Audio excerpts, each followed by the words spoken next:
All India Mahila empowerment party के press invitation पर हम लोग यहाँ पर मदऊ हैं। आप तमाम लोगों की यहाँ पर आमद का बहुत बहुत शुक्रिया।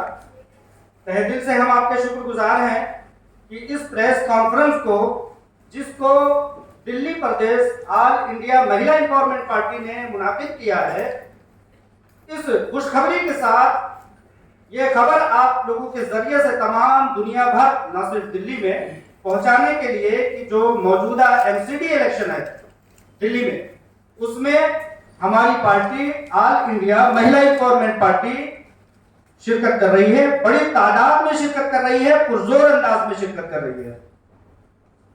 मैं अपने मेहमानान गिरामी को, जो कि दीगर तमाम पार्टियों से, कई एक पार्टियों से, आप लोग उनके ख्यालात जब सुनेंगे तो पता लगेगा कि वो लोग अलग अलग पार्टियों से, कोई आम आदमी पार्टी से है, कोई कांग्रेस पार्टी से है, रिजाइन करके, इस्तीफा दे करके यहाँ पर शिरकत कर रहे हैं। All India Mahila empowerment party की ये एक बहुत बड़ी कामयाबी हम लोग देख रहे हैं, तस्लीम कर रहे हैं।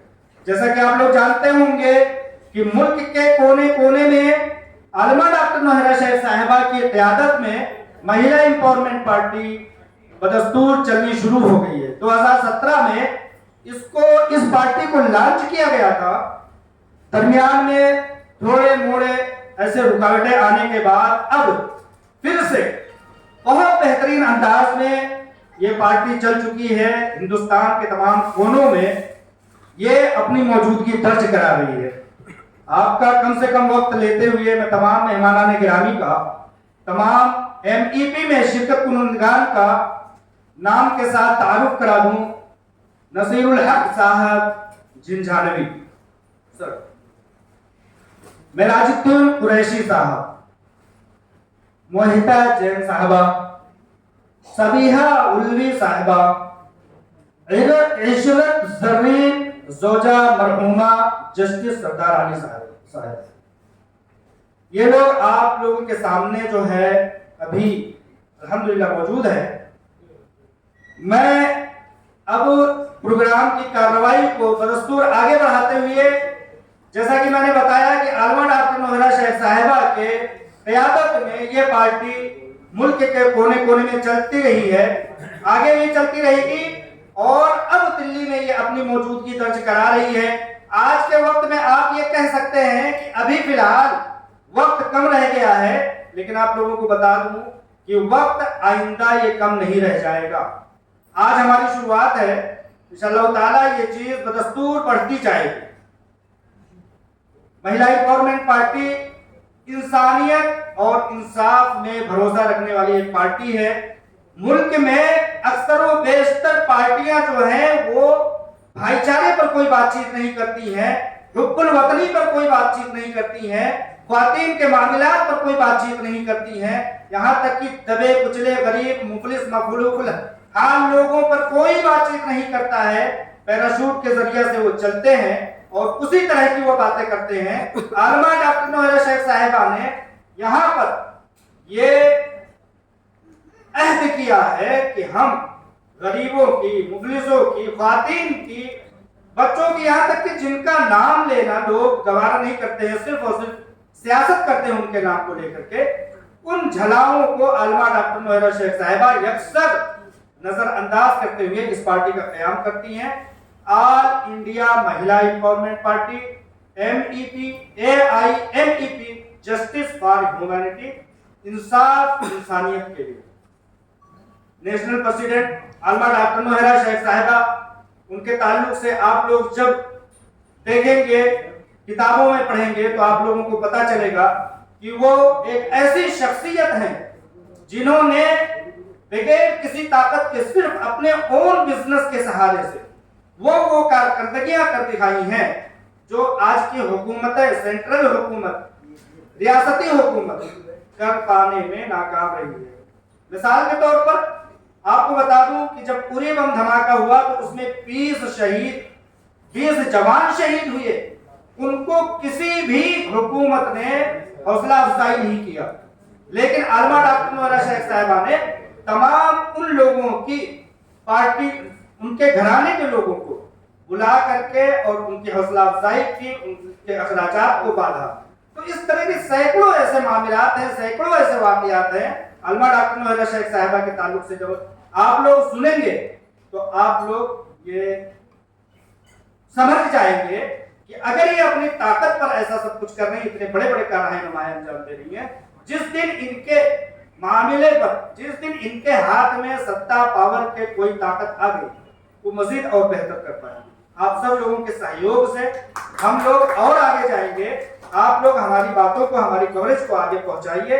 अब बारी इस बात की है कि हमारे जो भी लीडरान दूसरी पार्टियों से टूट करके हमारी MEP महिला एम्पावरमेंट पार्टी में शिरकत कर रहे हैं, उनके ख्यालात को हम सुन करके उनकी बातों को आगे तक पहुंचाने के काम। पहले सबका तारुफ होता है, पहले सबका तारुफ होता है, इंट्रोडक्शन करवा दीजिए सबका।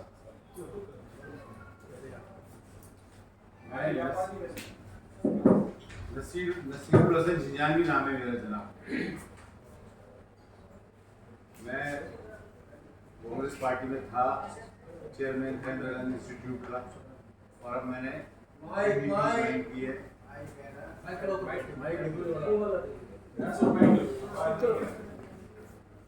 मैंने MEP ज्वाइन की है सिर्फ अपने लीडर से मुतासिर होकर, क्योंकि अगर लीडरशिप अच्छी हो तो तरक्की जरूर होती है याद रखकर। और असल चीज है, जो असल मुद्दा है वो है दिल्ली का इलेक्शन MCD। आप जानते हैं कि दिल्ली के अंदर आज की तारीख में इंसान मरने के लिए सांस लेता है, ये हकीकत है। और ये मसला कोरोना की जो वबा फैली थी, जो डिसीज फैली थी, उससे बड़ा है। और इसके जिम्मेदार दो लोग हैं, एक सरकार है, एक दूसरी सरकार है। दो सरकारें हैं दिल्ली में, एक स्टेट गवर्नमेंट है और एक कॉर्पोरेशन है। एक सरकार ने कूड़ा फैलाया, एक सरकार ने कूड़ा जमा किया, उसको डिस्पोज ऑफ नहीं किया। उसका अंजाम यह हुआ कि आज हम दिल्ली के लोग मरने के लिए सांस ले रहे हैं, मरने के लिए। इसलिए जो डॉक्टर नौहरा शेख है, उनकी सोच भी यही है। वाटर पे उनका भी काम है, वाटर पे बहुत बड़ा काम है उनका, पानी पे साउथ में। तो उनका, हमारी पार्टी का मकसद ही है MEP का कि जो MCD का इलेक्शन है वो पॉल्यूशन असल मुद्दा है, उस पर हम इलेक्शन लड़ेंगे। और याद रखिए, शुरुआत तो गिनती तो एक से शुरू करनी पड़ती है, जब भी 100 गिने जाते हैं। तो यकीन करिए MEP पार्टी का हमारा इन्होंने आज संगठित किया, इनकाद किया। और इस पार्टी के बैनर के नीचे हम कम से कम 50 सीटें लड़ाएंगे। और जैसे हमारी लिस्ट डिक्लेयर होगी और वहां पर कैंडिडेट आएंगे तो हम सबका वेलकम है, चाहे वो किसी पार्टी से हो, भारतीय जनता पार्टी से हो, कांग्रेस से हो, आम आदमी पार्टी से, और दीगर किसी भी पार्टी से कोई शख्स अगर आएगा तो MEP दिल्ली प्रदेश उसका इस्तकबाल करती है। हम उसका इस्तकबाल करेंगे, उसका वेलकम करेंगे और उससे हम कहेंगे कि हमारे साथ खड़ा हो। और हमारी दरख्वास्त है आज खास तौर से कि इन दोनों सरकारों को उखाड़ फेंकने के लिए हम जैसी सेकुलर माइंडेड छोटे जहन जो छोटी छोटी पार्टियां हैं उन्हें कामयाब कराएं, इंडिपेंडेंट करवाएं, इंडिपेंडेंट जितवाएं। उसके बाद ही कोई हल निकलेगा इस दिल्ली का। जब तक इन जो लोगों ने करप्शन किया है, जो आज लोग करप्शन करते हैं, जो झूठ बोलते हैं, बिजली का बिल फ्री नहीं दिया इन्होंने अगर 3 महीने बिजली 0 बिल दे दिया तो 4 महीने बाद वो बिल दे दिया इन्होंने 800 रुपए का। उस गरीब आदमी से 800 रुपए एक साथ ले लिए और उन्होंने सरचार्ज रेट बढ़ा दी, 10 तरह के उन्होंने खर्चे बढ़ा दिए। तो ये लोग बेवकूफ बनते हैं, बनाने वाला चाहिए। आज झाड़ू ने इतना जबरदस्त बेवकूफ बनाया लोगों को, इतना प्यारा गेम खेला है कि समझने वाले की समझ में नहीं आया। सेल लग गई, 200 रुपए की चीज 50 रुपए की कर दी और उसका रेट उसके रख दिया 150 रुपए। तो आवाम को नुकसान पहुंचाती है, लोग की समझ में आएगा और हम लोग समझाने निकले। और नौहरा शेख साहिबा जो हमारे लीडर हैं, उनका सिर्फ एक ही मकसद है, वो ये नहीं कहती कि सरकार कुछ काम करेगी, ये बात आप सवाल सुन लीजिए। वो कहती हमें खुद करना पड़ेगा, अपनी मदद आपको खुद करनी पड़ेगी, खुद खड़ा होना पड़ेगा। और खास तौर से कारोबार के मैदान में और महिलाओं को। आज उनका कहना यह है कि आधा हिंदुस्तान सो रहा है, उसको जगाना है। और वो जब ही जाएगा जब हमारे देश की महिलाएं जागेंगी। वुमेन एम्पावरमेंट, सारी कोशिश ही वुमेन एम्पावरमेंट में है। और आप नोट कीजिए कि समाज, ये कम्युनिटी, चाहे वो कोई धर्म हो, हिंदू, मुस्लिम, सिख, ईसाई, सब जगह मेल डोमिनेटेड सोसाइटी है। सारे कानून मर्दों ने अपने मतलब पे बना रखे हैं। तो इस लड़ाई को लड़ रही है डॉक्टर नौशेरा शेख। इस लड़ाई को जीतने के लिए हमने आइस पार्टी का गठन किया है और हम बड़ी ताकत से लड़ेंगे। और हम आपको बता दें मिसाल हमारी, जो हम मिसाल पेश करने जा रहे हैं, हम तारीख की जामा मस्जिद से मोहिता जैन जो यूथ लड़की है, डायनेमिक, उसे खड़ा कर रहे हैं और हम उसे जिता के दिखाएंगे आपको। ये हमारा मानना है। जामा मस्जिद से कर रहे हैं हम मोहिता जैन को, तो हम बताएंगे कि ये देश गंगा जमनी तहजीब का है। यहाँ सब मिलजुल के रहते हैं, हम सब मिलजुल के रहेंगे। हमारा मकसद सिर्फ तरक्की करना है। उनका जो काम है वो अहले सियासत जाने, मेरा पैगाम मोहब्बत है जहाँ तक पहुंचे। इस एमपी का मकसद ये है। शुक्रिया। ओंकार न्यूज़ से राजेश बोल रहा हूँ। जी बोलिए। आपका मैनिफेस्टो में क्या होगा? महिला एम्पावरमेंट पावर है आपकी पार्टी। जी। और महिला का कितना % आप सीट देगा, कितने सीटें पे आना चाह रहे हैं आप? आप स्टेज पे देख लीजिए कितना % है। स्टेज पे बताइए कितने % लोग हैं। टोटल कितने सीट पे हमारा इरादा 50 सीटों का इलेक्शन लड़ने का है और हम जो हैं तैयार बैठे हैं। बहुत सारे लोग उम्मीदवार हैं हर पार्टी में, हम उनके इस्तकबाल के लिए बिल्कुल बैठे हैं। उनका इस्तकबाल है, उनका वेलकम है, आए। मैंने बता दिया एजेंडा सिर्फ पॉल्यूशन है दिल्ली में, ये भी सुन लीजिए आप। नाली मोरी के काम तो सब करते हैं।